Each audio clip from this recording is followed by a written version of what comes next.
Tous les ans, 100 000 chiens sont abandonnés.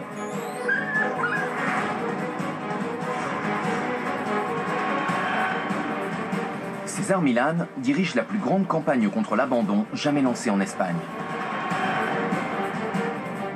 Regardez ce visage, ne nous laissez pas tomber. Il a été trouvé dans la rue, tout seul. Chaque semaine, César va rééduquer un chien. Allez l'Espagne! Très souvent, on ne comprend pas ce qu'un chien cherche à nous dire. C'est pour ça qu'ils finissent par être euthanasiés. Sa mission, trouver le maître parfait. Tu es fait pour moi. Il ne m'a même pas regardé. Il a tracé sa route. Chaque chien doit trouver le maître qui lui convient. Moi? C'est toi qui es censé l'adopter. Je t'ai montré comment faire, c'est pas un jeu. Je le brossais à l'envers. C'est trop dur, j'y arrive pas. Un seul mot d'ordre, enseigner au futur maître à se comporter en véritable chef de meute. Aujourd'hui, César Millan va rééduquer Gadget, un chien au comportement très problématique. Pour aider un chien, il faut le confronter à ce qui lui fait peur ou à ce qui le rend agressif. Son avenir est très incertain. Gadget a besoin de l'aide d'un spécialiste.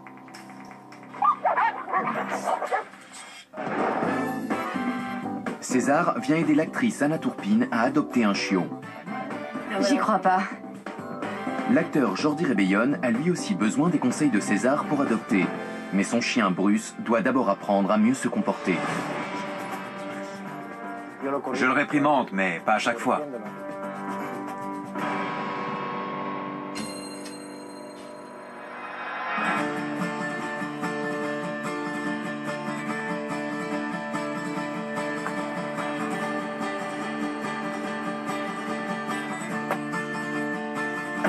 Bonjour Irène. Bonjour. Comment ça va? Bien. Bienvenue. Merci. Alors de qui il s'agit? Je t'ai amené Gadget. Gadget. Oui. Quel âge il a? 4 ans environ. Bonjour Gadget.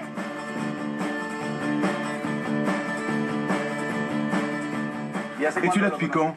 1 an et demi. 1 an et demi. Allez, on descend. Il fait souvent ça? Il va y arriver. Il est timide. Vous lui faites un peu peur. Ah, il n'est pas tranquille. C'est vrai, mais il va vite s'adapter.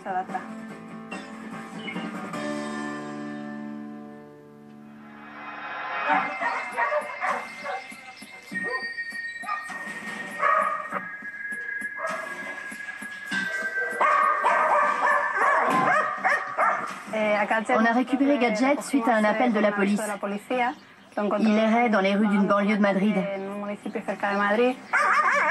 Quand on est arrivé, il était très nerveux. Il n'arrêtait pas d'aboyer à la porte de la cage. On pense qu'il a dû passer sa vie attaché ou enfermé dans un endroit très petit. C'est ce qui expliquerait son comportement. Il n'arrête pas de faire des tours dans sa cage. Il court aussi d'un bout à l'autre et il se cogne contre les murs.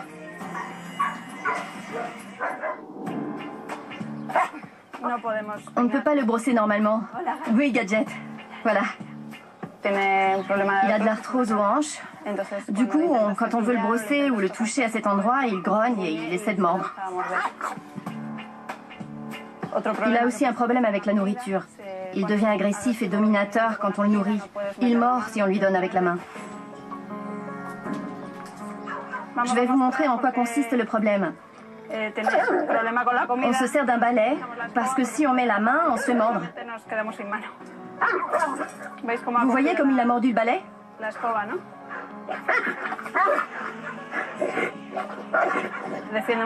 Il défend beaucoup sa nourriture, c'est pour ça qu'il mord. Ce qu'il fait avec nous ou avec le balai, il peut le faire avec les autres chiens. Donc on l'attache par sécurité. En principe, quand on attend qu'il ait tout fini, il commence à se détendre.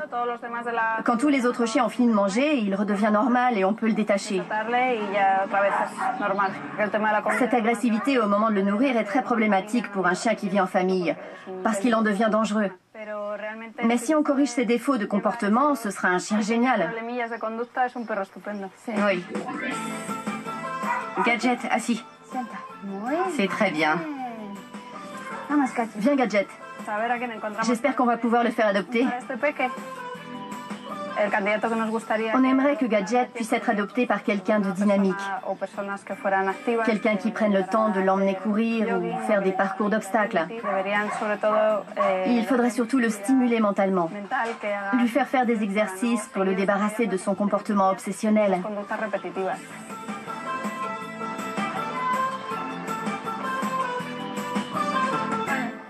Au revoir. Quelle est la plus gênante des 3 séquelles dont tu as parlé? Pour l'instant, c'est la nourriture. La nourriture. Ouais. Quand Irène a amené Gadget ici, il a tout de suite commencé à se mettre à plat ventre. On a tout de suite vu quel genre de problème il allait nous poser. La première chose qu'il m'a montré, c'est son manque de confiance.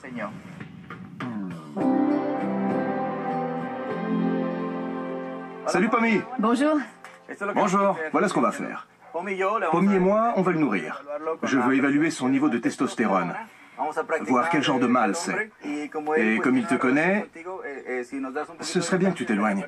C'est parfait, je vous le confie. Oui, oui, oui. Je remplis sa gamelle? Oui. Je veux observer à quel point il s'excite quand il perçoit les bruits et les odeurs associées à la nourriture. Il est très agité, ça se voit très clairement. Regardez comme il trépigne. Non, non, pas trop près. Quand il entend ces bruits et qu'il sent la nourriture, ça le fait glapir d'impatience. Si on lui donne sa nourriture tout de suite, il est si excité qu'il est bien plus susceptible de mordre. Je l'habitue à attendre, même si sa gamelle est face à lui. On ne nourrit pas son chien n'importe comment. J'attends que le chien soit très calme. Il ne faut pas qu'il salive. Sans ça, il peut finir par mordre ou bousculer son maître s'il ne lui donne pas sa gamelle immédiatement. Il arrive un point où le prédateur qui est en lui va repousser son maître s'il est trop près de sa nourriture, ce qui est normal. À ce stade, il faut s'imposer sur le plan physique.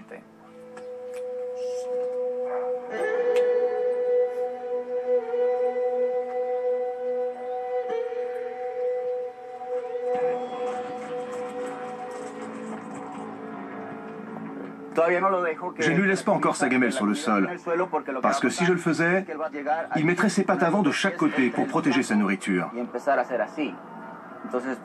Mais je ne veux pas qu'il se comporte comme ça. Il faut être très prudent quand un chien entoure sa gamelle avec ses pattes.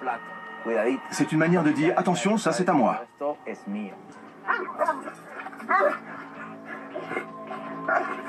Si ses pattes restent en arrière, il peut accepter de partager. Voilà, il est calme. Pas besoin de l'obliger à être assis. On peut le récompenser si on voit qu'il est détendu. Là, je pousse le défi un peu plus loin. Voilà. Je crois que le principe, c'est de ne lui donner à manger que pour le récompenser. Il ne faut pas lui donner sa nourriture en échange de rien. C'est quelque chose qu'il doit mériter. Regarde ta posture. Voilà comment il faut se tenir. Moi, j'éviterais de me pencher comme ça. Ta posture l'a mis sur la défensive, mais pas la mienne. Avec moi, il se tient bien droit, parce qu'il est en confiance. Quand Irène a pris la gamelle, c'était clair que le chien s'attendait à ce qu'elle la pose par terre. Mais je lui ai montré une autre manière de lui donner à manger, moins dangereuse. De cette manière, on contrôle sa tête. On l'oblige à la lever très haut. Ça implique que son cerveau aussi doit faire un effort, tout comme son corps. Il n'a pas d'autre choix que de se soumettre à ce que je lui impose. Encore une fois. D'accord. Comment tu te sens? Bien. Pas trop nerveuse? Non, ça va. En tant que spécialiste des chiens abandonnés, je te déconseille de le laisser te grimper dessus. J'ai la même position que toi, mais il ne me grimpe pas dessus. Il me voit d'abord comme une figure d'autorité, alors que toi, tu es plutôt son ami. Une camarade. C'est ça. Il te considère comme un simple élément parmi d'autres au sein de la meute, tandis qu'il me voit comme le chef de sa meute. C'est ça qui va me permettre de l'aider. Le chien doit sentir une autorité de la part de la personne qui lui donne à manger. Il doit se montrer calme et attendre qu'on veuille le nourrir sans essayer d'imposer sa volonté.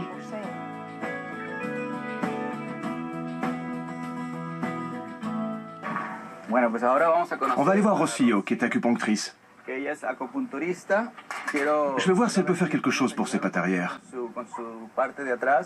Rocio, Irène. Bonjour Irène, enchantée. Et lui, c'est Gadget. Tu as vu ses radios? Oui. On peut voir?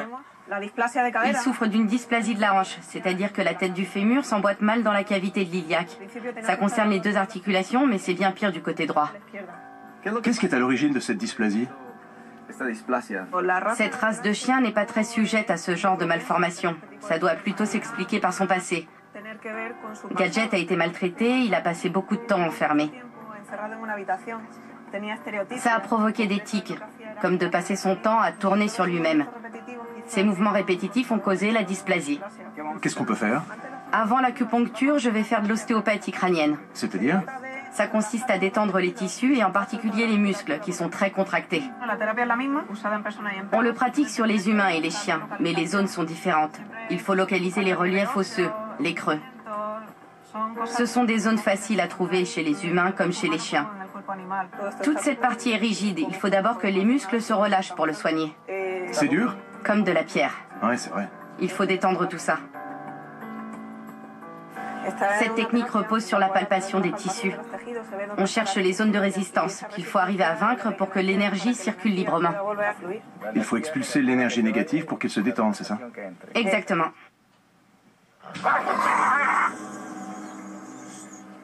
Voilà, voilà. Quand les animaux souffrent, ils peuvent devenir agressifs comme Gadget. Il n'a pas essayé de mordre. Il voulait seulement que je le laisse tranquille. Quand on touche une zone sensible, ça peut arriver. Il suffit de rester vigilant et d'attendre qu'il se calme. Mais quand on commence une séance, il faut la terminer. Ses muscles sont très tendus. Oui. Il est très ankylosé, surtout le long de cette contracture. De là à là. Oh là, bonhomme. Tout doux, tout doux. Voilà, c'est ça, par ici. Il n'aime pas qu'on le touche ici. Sage. Voilà, voilà. Plus il réagit, plus je le pousse. Et plus je l'aide. Cette poussée de colère a été utile. Il donne tout ce qu'il a. Et comme on lui résiste, il se rend compte qu'il doit changer de tactique. C'est pour ça que je ne lui ai pas mis la muselière tout de suite. Je voulais d'abord provoquer une lutte psychologique. C'est facile de mettre une muselière à un chien ou de l'anesthésier. Mais ce sursaut d'agressivité, c'est son passé qui ressurgit. Et dont il se débarrasse en nous criant dessus. Allez, bonhomme. S'il était vraiment agressif, il ne se sera pas calmé si vite. Je ne crois pas que la rééducation de Gadget va poser de problème. Je n'ai pas vu d'agressivité chez lui. Chez un chien blessé, la morsure est le moyen d'expression le plus immédiat si on le touche là où il a mal. Je ne vois pas d'obstacle psychologique à sa rééducation.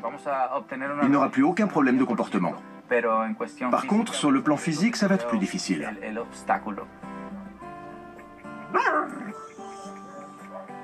Touche-le maintenant. Il a évacué pas mal de tension. Oui. On a fait disparaître plusieurs nœuds.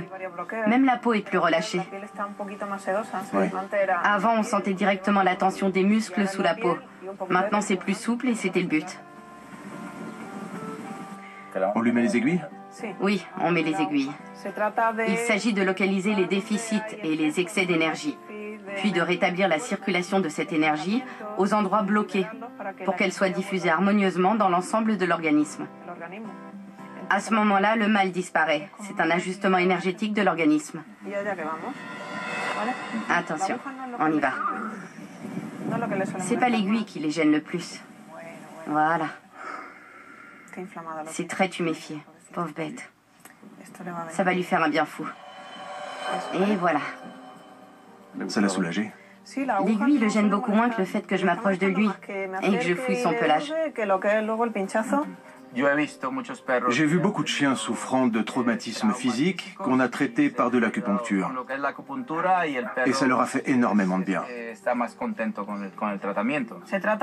Il s'agit de supprimer sa gêne, que ses symptômes disparaissent et qu'il puisse s'appuyer sur sa patte sans boiter. Voilà le but de ce traitement. Je laisse les aiguilles 20 minutes et je vais choisir des essences florales pour réguler ses émotions. J'ai apporté une série d'échantillons qui peuvent lui correspondre. Les fleurs de Bach sont utilisées en thérapie vibratoire. Les vibrations de chaque organisme ont un niveau d'énergie qui varie en fonction de ses émotions. Chaque essence régule un type donné d'émotion et contribue à un rétablissement plus rapide du patient. Le rétablissement est non seulement plus rapide, mais aussi plus durable. Les changements apportés par les essences sont définitifs. Bon, je vais d'abord retirer les aiguilles.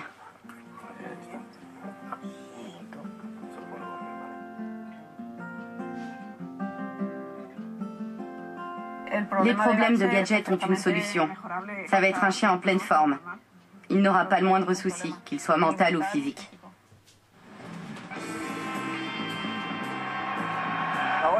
Maintenant, on va poursuivre la rééducation de Gadget. Je vais le conduire jusqu'à la meute pour observer la manière dont il socialise.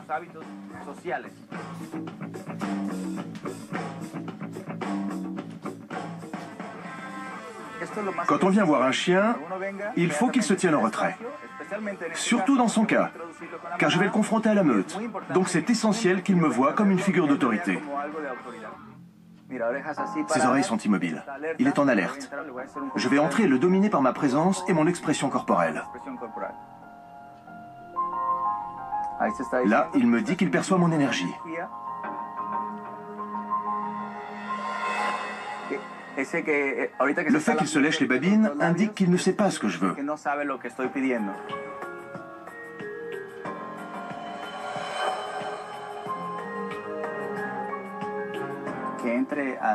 Il entre dans mon cercle personnel tête baissée. C'est une merveilleuse forme de soumission. Il ne me lèche pas pour me faire des bisous, mais pour que je l'accepte dans mon cercle. C'est une forme de soumission que la plupart des gens interprètent comme des bisous. Il arrive qu'au lieu de le considérer comme un rituel de soumission, on en fasse un rituel émotionnel. « Oh, mon chien me fait des bisous !» Ça l'excite, il ne tient plus en place et ne voit plus ce rituel comme une forme de respect. J'ai un micro, mais il n'a pas le droit d'y toucher.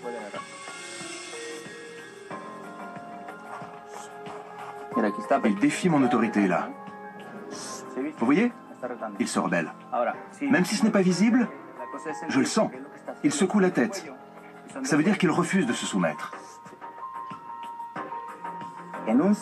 Il change d'une seconde à l'autre. Du coup, je dois moi aussi changer d'attitude. Ça y est, il est plus détendu. Il faut qu'il reste calme, d'autant que je vais le présenter à la meute.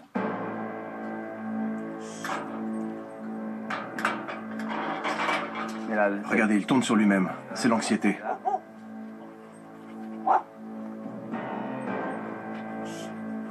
Il tire sur sa laisse. Elle est toute tendue. Les autres chiens perçoivent tous ces signaux. Donc il faut que le chien que je vais leur présenter soit détendu. Ils sont tranquilles, vous voyez? Et là, l'intensité est montée à cause de l'énergie de Gadget. Gadget vient de nous montrer qu'une meute entière peut être affectée par un seul chien. Une des chiennes s'est jetée sur le grillage avec beaucoup d'agressivité. C'est sa façon de renvoyer ce que ressent Gadget. Il est encore excité. Mais la chienne s'est un peu calmée. Ça veut dire que la meute sent une amélioration.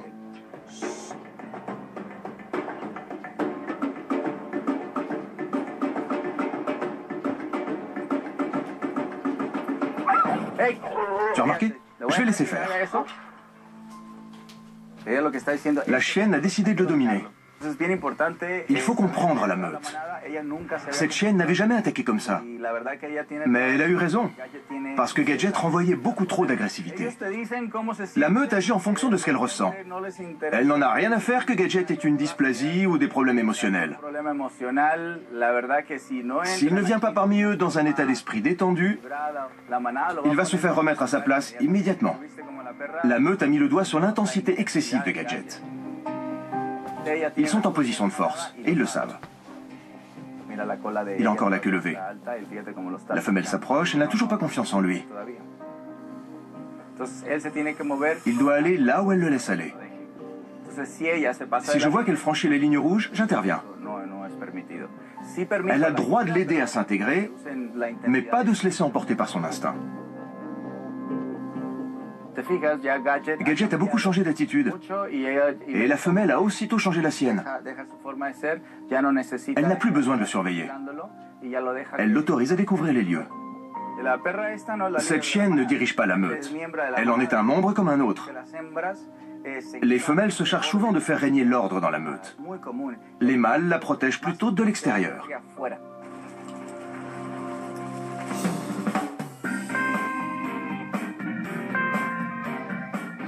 C'est parfait. Il n'a pas repris la balle à Junior. Je vais l'aider à l'attraper. Parfait. Il essaie de récupérer la balle, mais il ne la vole pas aux autres.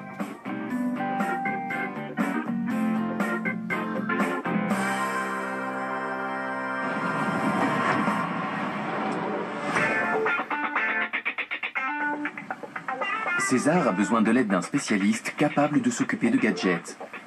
Il a contacté Sergio, qui vient de terminer une formation de dresseur canin. Sergio va ouvrir un centre canin à Barcelone. Il se propose d'accueillir Gadget chez lui. Mais César doit d'abord s'assurer que l'homme et le chien sont compatibles.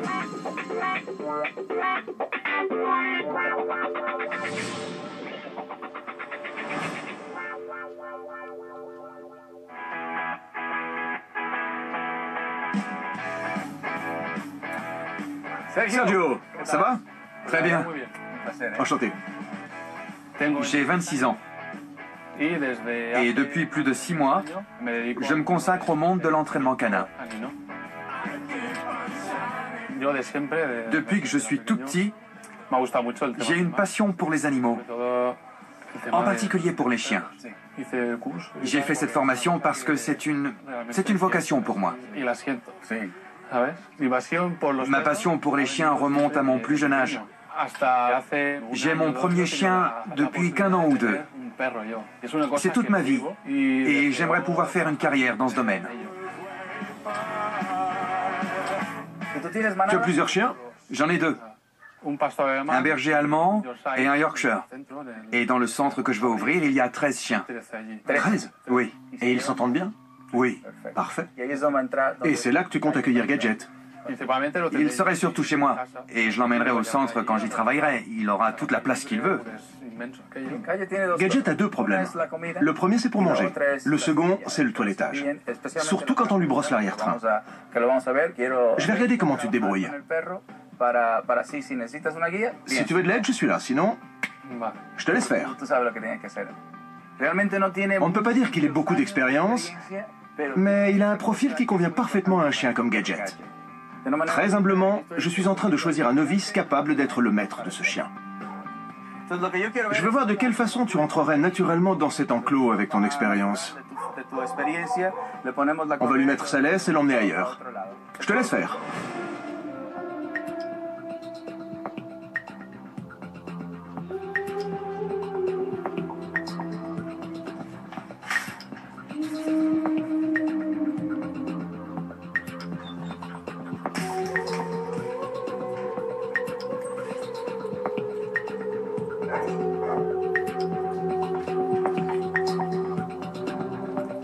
Bonne technique. Il lui présente la laisse en douceur. Regardez, Gadget baisse les oreilles et la queue. Il reste muet. Mais il comprend ce qui se passe. Bien. Tu as bien su corriger son comportement quand le chien a compris qu'il y avait du changement. Il va falloir travailler tout ça. Mais plus tu passeras de temps avec lui, plus il te fera confiance. Là, on voit bien que Sergio est le professionnel qu'il faut pour aider Gadget à redevenir normal. À peine entré dans l'enclos, il m'a mis la laisse. Le chien était détendu. La rééducation a commencé dès que Sergio a ouvert la porte. C'est parfait, mon gars. Allez, viens. Comment tu le trouves? Bien. Ouais. Avec Gadget, ma première impression, c'est qu'il voulait être libre. et qu'il cherchait quelqu'un qui puisse le guider.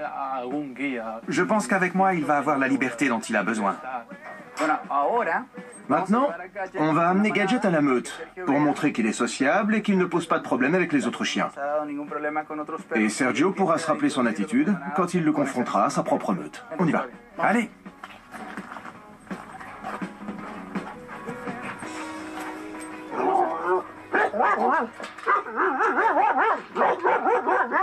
Il est nerveux. Oui.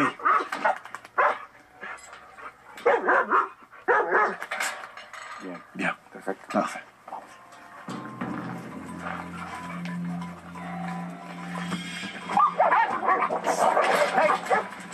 Bien joué.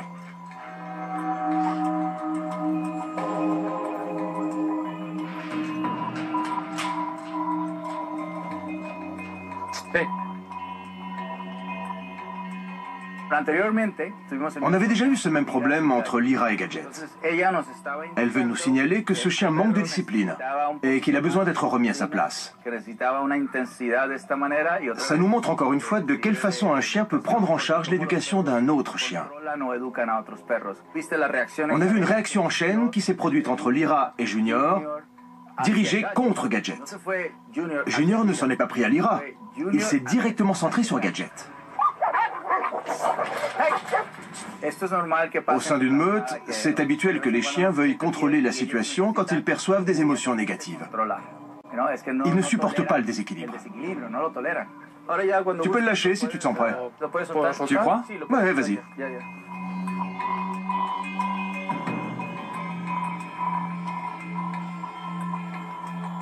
La seule qui est mal agie, c'est elle.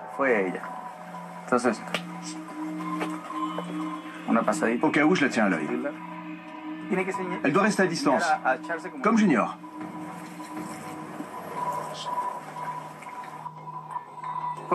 Rien qu'avec le regard, on peut les faire changer d'attitude. C'est pour ça que je me tiens là. Je vais m'approcher de ce côté pour qu'il se roule sur le dos. Je déplace mon énergie vers lui. Je le repousse et je l'oblige à se mettre sur le dos. D'où l'importance de le regarder dans les yeux. C'est un avertissement. Junior comprend que s'il réagit à la suite de Lyra, il sera puni. Quand je présenterai mon berger allemand à Gadget, je m'y prendrai comme aujourd'hui avec la meute, afin qu'il fasse connaissance tranquillement. S'il commence à être trop nerveux, je le corrigerai pour qu'il interagisse paisiblement avec les autres chiens. On va se servir de Lyra pour faciliter le brossage. Si elle voit que Gadget s'apprête à attaquer, elle peut le tranquilliser par sa présence. C'est son train arrière qui est sensible. D'accord. Mais vas-y, commence à le brosser quand tu te sens prêt. Là, je la laisse s'approcher volontairement. On peut voir qu'elle le surveille.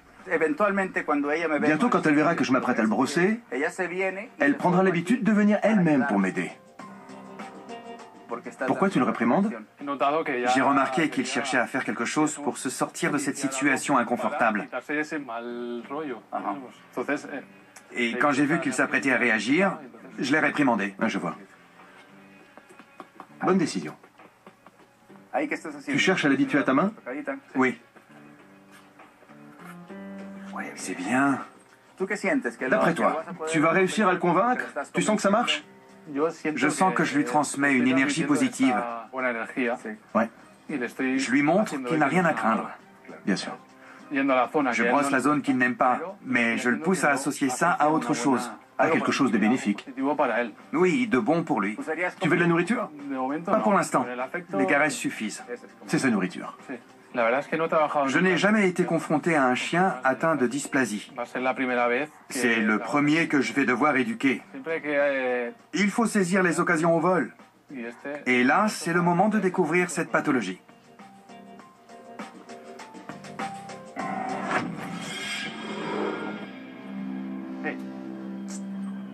Voilà, tiens-toi tranquille.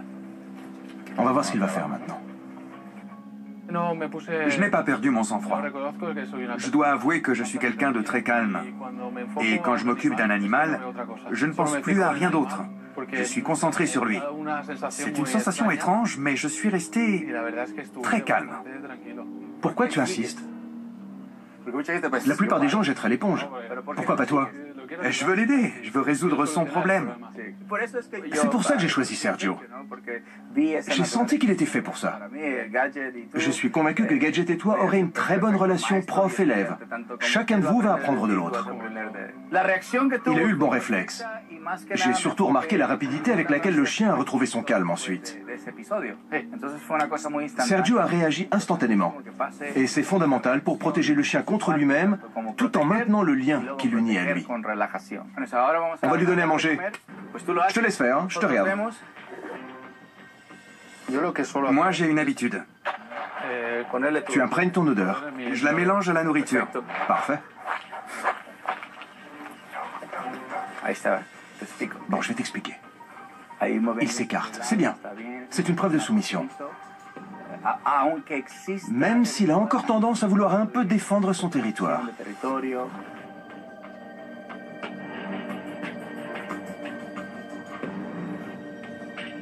Très bien. Pourquoi tu fais ça? Ce mouvement de recul que tu as eu, comment est-ce que tu l'expliques? Je me suis écarté pour voir s'il allait faire preuve d'agressivité.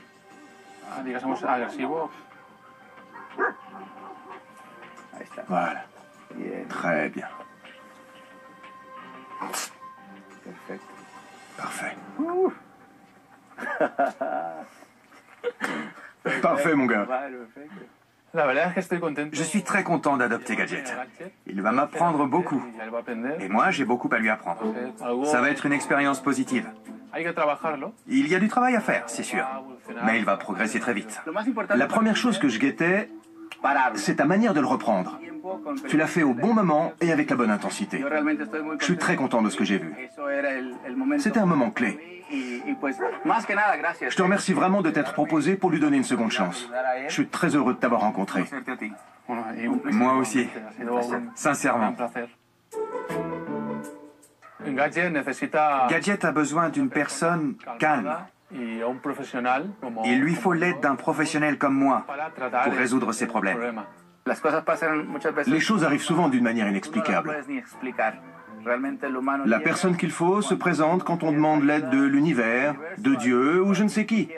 En tout cas, il est là. Sergio est une personne très calme de nature. Et c'est exactement ce qu'il fallait pour Gadget.